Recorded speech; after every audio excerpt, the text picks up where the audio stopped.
उपकारमंद जैसे भगवान का है, तो आजकल मोबाइल का जमाना है, तो मोबाइल तो सभी रखते हैं, तो सबका नंबर तो याद है। भगवान का नंबर किसी को याद होगा, शायद ना होगा किसी को भगवान का नंबर। तो भगवान का नंबर तो हमें याद है, मगर वो चार्ज नहीं होता है ना, कौन सी सिम डालें उसमें, कौन सा चार्जर लगाएं। भगवान का क्या नंबर है? 46 गुण होते हैं। अरे होता ना, तो 10 ही बता रही। अच्छा बताए, हाँ 10 ही बता रही। बोलो जैसे अरहंत भगवान के 46 गुण होते हैं, सिद्ध भगवान के 8 होते हैं, 08 लगा दो, और आचार्य के 36 होते हैं, उपाध्याय के 25 होते हैं, और आचार्य के 28 होते हैं। हो गए पूरे 10 नंबर हो गए। तो पंच परमिष्टि हुआ नंबर, एक पंच परमिष्टि नंबर भगवान। वाह वाह, बहुत बढ़ता रहा। मैं ये कहना चाहती थी कि मैंने ये सुना है कि भगवान का नंबर याद है, इतना टीवी पे सुना, मगर उसके आगे और नहीं सुना। तो भगवान का नंबर तो मैंने देख लिया कि ये हो सकता है, मगर और आगे नहीं है पता कि उसमें चार्जर कैसे लगाएं और क्या सिम डालें, जिससे कि वो चार्ज हो। देखो बहुत अच्छी बात है, चार ध्यान कीजिए, और जो है दूसरा सिम लगाने के लिए जब गुरु महाराज आ जाए ना, तो उनके उपदेश रूपी सिम लगा लो, ठीक है ना। तो उपदेश रूपी सिम लगाओगे तो आपका मोबाइल, कंपनी का नाम तो होगा ना है हाँ बता रहे सुनो। हाँ जो है वो है वीतराग शासन, वीतराग शासन की जो है जो सिम आती है, ठीक है ना। और उस सिम को लगाना है गुरुदेव की जो प्रवचन में, ठीक है ना, और चार्जिंग करना है ध्यान में, ठीक है। और नंबर आपको याद ही है, ठीक है ना, ठीक है ना। बहुत बढ़िया बात है।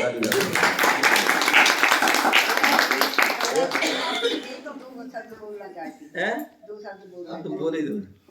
जब जीवन का हो अंत मेरे सामने हो संत, जब जीवन का हो अंत मेरे सामने हो संत, ओठों पर हो अरहंत महावीर का हो। कसाओं की राय में चलती चलती आई हूँ, वासना की राय में चलती चलती आई हूँ, इस दुखित आत्मा का सुखद हुआ जब जीवन का हुआ। बहुत बढ़िया। ये अम्मा तो बहुत मस्त है। क्या जितने भी जो है हमारे साधु संत भगवंत हुए, वो सब जो है 84 के चक्कर जो है अनादिकाल से लगा रहे हैं, ठीक है ना। अब 84 के चक्कर लगा रहे हैं, तो 84 का चक्कर कैसे छूटे हैं। तो उसके लिए जो है हमारे लिए संतों के समागम में रहना पड़ेगा। साधुओं के समागम में रहोगे, जिनवाणी का रसपान करोगे, आत्म ध्यान करोगे, आत्मबोध होगा, जो है हम संबोधन मिलेगा, तो हम सजग रहेंगे, सतर्क रहेंगे। पढ़ते ना, धर्मात्मा निकट हो चर्चा धर्म सुनावे, वो सावधान रखे काबिल न होने पाऊं। ये पंक्तियां चरितार्थ कब होंगी? घर में अकेले रह के नहीं हो पाई कभी जीवन में, घर में अकेले जीवन में रह के नहीं हो पाई चरितार्थ। ये पंक्तियां तभी चरितार्थ होगी जब साधु संतों के त्यागी वृत्तियों के साथ रहोगे, वो धर्मात्मा निकट होंगे और चर्चा धर्म सुनाएंगे। अम्मा सुन रही हो? सुनो नमोकार मंत्र, ध्यान करो अरहंत का, सिद्ध का, ओम का, कहीं महावीर स्वामी का, कहीं शिखर जी का, कहीं सिद्धों का, कहीं अरहंतों का, ठीक है ना। क्योंकि कई बार क्या होता है भले हम जीवन भर खूब स्वाध्याय करते हैं, खूब चिंतन करते हैं, मनन करते हैं, लेकिन जीवन का अंत किसी ने नहीं देखा। कब किसका समय आ जाए, सो रहे हैं क्या, सो रहे हैं और सोते सोते चले गए। अभी कोई बता रहा था, यही भोपाल की कहाँ की बात है, कि जो है एक व्यक्ति कोई बैठे, इनके भाई कौन थे, बैठे बैठे क्या सोते सोते नहीं, इनकी सोते सोते एक और थे कोई, वो बैठे थे क्या, जो क्या नाम, जानू के पिताजी भरत भैया सिलवाने वाले बैठे थे, वहीं बगल में उनकी जो श्रीमती लेटी है वहीं वो बैठे हैं, और आप वो थोड़े कुछ चर्चा जो कुछ भी कर रहे हो, और बैठे बैठे रह गए। और मालूम पड़ा 8-10 घंटे बाद पता पड़ा कि वो चले गए। क्यों? वो पलंग पे पड़े थे और वो अकेले बैठे थे। तो भावना थी उनकी, हे भगवान हमारा आशीर्वाद तो समाधि मरण हो जाए। लेकिन हर किसी का समाधि मरण नहीं होता है, समझ गए ना। जिसने पूर्व भाव में पुण्य कमाया और इस भाव में खूब साधु संतों की सेवा की पवित्र भावना से, कसाय भाव से नहीं, क्रोध मान माया लोभ अभिमान अहंकार आदि ईर्ष्या द्वेष राग द्वेष इनके उसमें तुम करोगे सब बेकार है। अच्छी पवित्र भावना से निर्मल भावना से करोगे तो वो ही आपकी साधना, वो ही तपस्या आपके अंतिम समय में आपके निर्मल परिणाम करेगी। वही आप और जो साधु संतों के संग में रहेगी वही आपकी साधना पर निर्मल होगी, उससे ही आपका सुवर्ण होगा। अन्यथा कितने सारे लोग होते हैं, खूब विद्वान होते हैं, खूब बड़े बड़े शास्त्रों पढ़ लेते, ग्रंथों पढ़ लेते हैं और जीवन में पढ़ते हैं, अनेक लोगों को पढ़ा देते हैं, लेकिन अंतिम समय उनका जो है अच्छा नहीं होता है। सोते सोते चले जाते हैं, क्या बैठे बैठे चले जाते हैं। कोई मतलब किसी को जानकारी भी नहीं मिल पाती है, क्या जानकारी भी नहीं मिल पाती है। मालूम पड़ा जो है हम खत्म हो गए सुबह और शाम तक किसी को पता ही नहीं है कि 24 घंटे किसी को पता नहीं, कि 2 घंटे 2 दिन कि 3 दिन आदि पता ही नहीं पड़ता। तो इसलिए जो है ऐसे समय में हम चाहते कि हमारा सुमरण हो, हमारा अंत अच्छा हो, हमारा समाधि मरण हो, धर्मात्मा निकट हो, धर्म की चर्चा हो, क्या हो धर्म की चर्चा हो और गाफिल ना हो जाए। कितने सारे ऐसे लोग होते हैं, हम जीवन भर हमने खूब व्रत नियम संयम पालन किए हैं, क्योंकि समय हमारे हाथ पैर सब चल रहे थे, सब ज्ञान था, लेकिन जीवन के अंतिम में ऐसा वो हो जाता है, व्यक्ति बेसुध हो जाता है, कोमा में चला जाता है, अपसेट हो जाता है, कहीं कुछ भी हो जाता है और उसको होश ही नहीं रहता। कोई व्रत नियम संयम का पालन नहीं कर पा, गाफिल हो जाता है और कोई बताने वाला नहीं, कोई सुनाने वाला, कोई समझाने वाला, कुछ नहीं करता।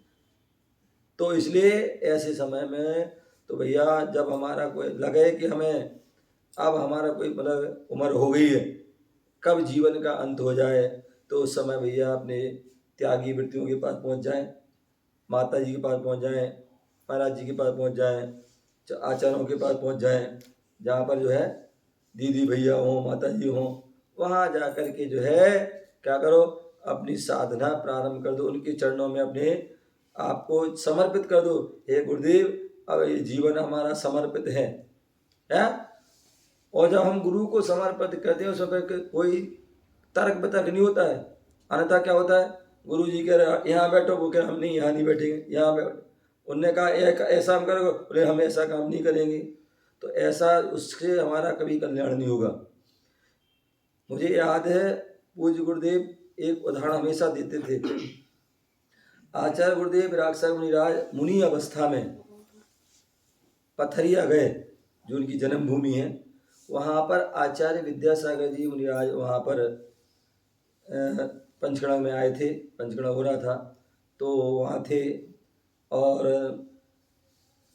जो है वो भी आचार्य गए, साथ में रहे, और कुछ पंचकड़ा होने के बाद आचार्य विद्यासागर चले गए और क्षमा सागर महाराज और आचार्य वहाँ और जो भी साधु वहाँ रुक गए गुरु आज्ञा आदि से, और रुक गए। तो जो है उस समय ऐसी कोई बात चली तो उन्होंने क्षमा सागर जी महाराज ने आचार्य जी का उदाहरण दिया।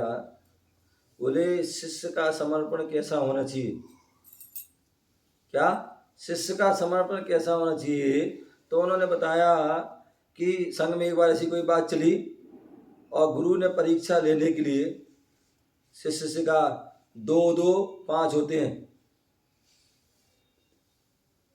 क्या 2 2 5 होते हैं। अब बहुत से शिष्य बैठे हुए थे जिन्हें जो है अधूरा ज्ञान या मतलब जो भी जो था, बोले नहीं गुरुजी आप गलत बोल रहे हो, 2 2 4 होते हैं, या कुछ भी मतलब बोल दिया उन्होंने। कई लोगों ने ऐसे बोल दिया। अंत में क्षमा सागर से पूछा गया कि क्षमा सागर बताओ 2 2 कितने होते हैं। तो बोले गुरुजी 2 2 आपने कहा 5 होते हैं तो 5 ही होते हैं, क्या बोले सारे बोल रहे, 4 बोल रहा है, तुम कह रहे 5। बोले उन्हें बोल रहे तो मैं उनकी नहीं मानता हूँ, मैं गुरु की मानता हूँ। क्या? गुरु की मानता हूँ, आगम की मानता हूँ, या प्रभु की मानता हूँ। इसके अलावा तीसरे चौथे की नहीं मानता हूँ। क्या? या तो प्रभु की मानता हूँ, या गुरु की मानता हूँ, या जिनवाणी की मानता हूँ। इसके अलावा चौथे की नहीं मानता हूँ। तो गुरु ने कहा, अभी साक्षात गुरु बैठे हमारे, गुरु ने यदि कहा है 5 होते हैं, 2 तो 5 ही हैं। बोले सोच लो, विचार करो। बोले कुछ नहीं सोचना मैं, उन्होंने 5 कहे हैं तो 5 ही होते हैं। तो फिर जो है गुरु जी बहुत खुश हुए, प्रसन्न हुए, उनको बड़ा आशीर्वाद दिया और फिर उन्होंने उसका समाधान आदि भी किया। तो कहने का तात्पर्य तो जब हम गुरु के पास समर्पित हो जाते हैं, गुरु को सौंप देते हैं कि गुरु हम अब आपके सामने आए हैं, आपके चरण में आए हैं और अपना कल्याण करना चाहते हैं, अपना हित करना चाहते, आप जैसा कहोगे वैसा हम करेंगे। क्या? उसमें कोई तर्क वितर्क आदि नहीं करेंगे, ना ही जो है अन्य किसी की बात को सुनेंगे। समझ गए ना? तो ऐसे व्यक्ति का कल्याण हो जाता है। और जहाँ व्यक्ति आ तो गया है और बाहरी प्रपंचों में फंस गया है, इसकी सुन रहा उसकी सुन रहा, और गुरु की नहीं मानेगा और अन्य सबकी मान लेगा, तो ऐसे व्यक्ति का कभी कल्याण होने वाला नहीं है। तो इसलिए जो है क्या बोल रहे हैं, गाफिल ना होने पाऊं। तो गुरुजन जो है यदि तुम गुरुओं के पास चले जाओगे, त्यागी वृत्तियों के पास चले जाओगे, तो क्या हो जाएगा, वहाँ पर जो है तुम्हारा कल्याण हो जाएगा। अभी जो है मैं चतुर्मास के पहले मंगलवार गया था और वहाँ पर अविनाश भैया की माता जी थी, मम्मी थी, वो बीमार थी, समाधि से लेखना ले रखी थी, मतलब जो है भावना थी ले रखी थी, और वहाँ महादा की माता जी भी थी। तो मैं आशीर्वाद दे के आया, संबोधन दे के भी आया और उसके बाद समय समय पूछता भी रहा। बाद में जो है देखिए सहयोग देखिए कैसा होता है कि माता जी थी, वो माता जी वहाँ से 1 दिन 2 दिन के लिए वहाँ से चली गई, ठीक है ना। और एक उनकी समाधि होने के 1 दिन पहले उनके दामाद या लड़के वगैरह आए थे, दामाद आए थे मेरे पास, उनकी बेटी आई थी और मैंने उनसे पूछा कैसी क्या है, तो बोले ठीक है। मैंने ऐसा है ध्यान रखियो कभी भी जो है, अगर बोले माता जी, मैंने कहा है क्या, बोले माता जी तो नहीं है। मैंने कोई बात नहीं, ध्यान रखना, हमेशा उनको बाहर सतर्क रहना, और जब भी कोई परेशानी हो आप या तो मेरे पास ले आना या जो है माता जी पास ले जाना, लेकिन ले जाना, तो उससे क्या है उनका कल्याण हो जाएगा, उनका जीवन सफल हो जाएगा। लेकिन कहते ना जिसका पुण्य जितना होता है उसको उतना ही मिलता है। हालांकि वहाँ भी वो साधना कर रही थी, तपस्या अपनी जो भी 1-2 प्रतिमा थी वो भी पालन कर रही थी, लेकिन अंत में साधु नहीं मिल पाए। आगे त्यागी वृत्ति थी, ब्रह्मचारी कोई दीदी थी गुना अशोकनगर की, उन्होंने पूरा ध्यान दिया, लेकिन जो संयमी मिलना चाहिए, साधु या आर्य का कोई मिलना चाहिए, तो वो उनको ऐसा नहीं है, पुण्य का जो है कमी पड़ गई कि वो नहीं हो पाए।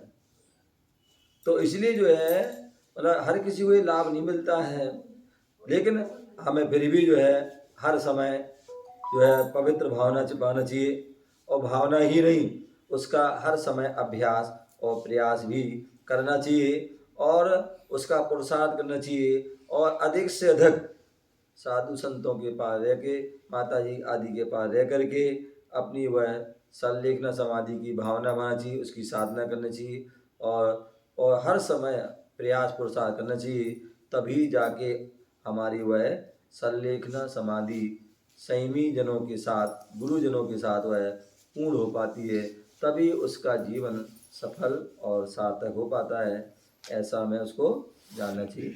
ओम नमः।